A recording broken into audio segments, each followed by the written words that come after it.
Why avoidants are drawn to emotionally strong people but can't keep them. There's a quiet, almost invisible pull that happens when someone with an avoidant attachment style encounters a person who is emotionally strong, grounded, and deeply self-aware.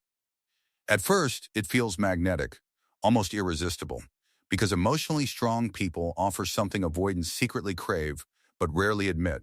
They feel safe without being suffocating. They don't chase, they don't panic, and they don't collapse under emotional pressure, which creates a sense of calm that avoidants aren't used to.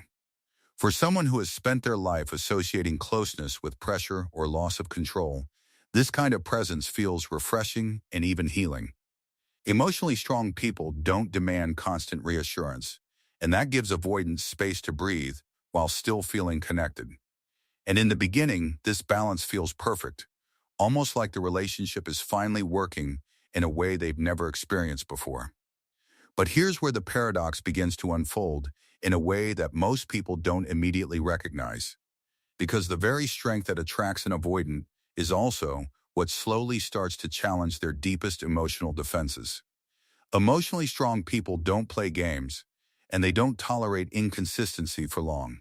They communicate clearly, they set boundaries, and they expect a certain level of emotional presence in return. And for the avoidant, this is where things start to feel unfamiliar, even threatening, despite how healthy it actually is. At a deeper level, avoidants are drawn to strength because it allows them to stay in the relationship without feeling overwhelmed too quickly. But as the bond deepens, emotional strength begins to feel less like freedom and more like quiet accountability.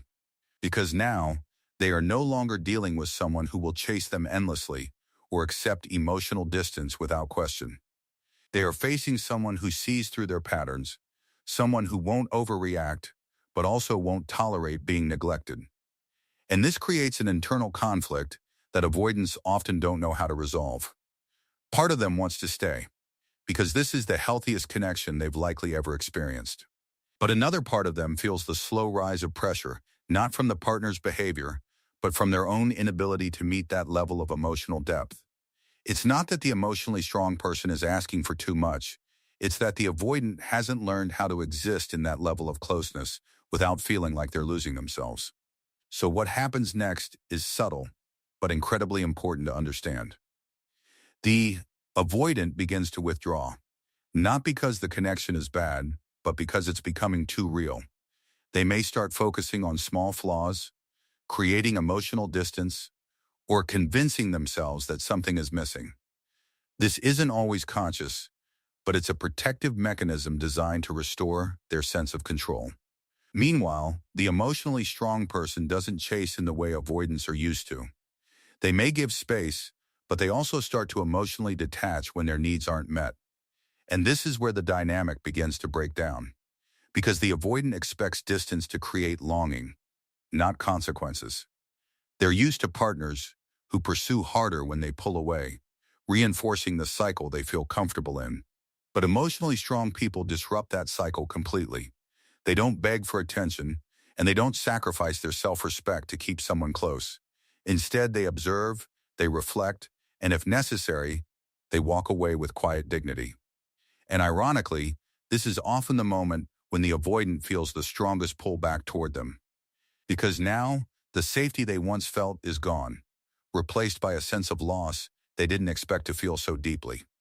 They miss the calm, the understanding, and the emotional stability that person brought into their life. But by the time they recognize it, the emotionally strong person has often already moved on, not out of anger, but out of self-respect. And this is the core truth behind why avoidants are drawn to emotionally strong people but struggle to keep them. It's not about lack of attraction or connection, it's about capacity. Emotionally strong people require a level of presence, honesty, and vulnerability that avoidants haven't fully developed yet. So the attraction is real, the connection is real, but without growth, it becomes unsustainable. Because you can't hold on to someone who reflects a level of emotional depth you're still trying to avoid within yourself.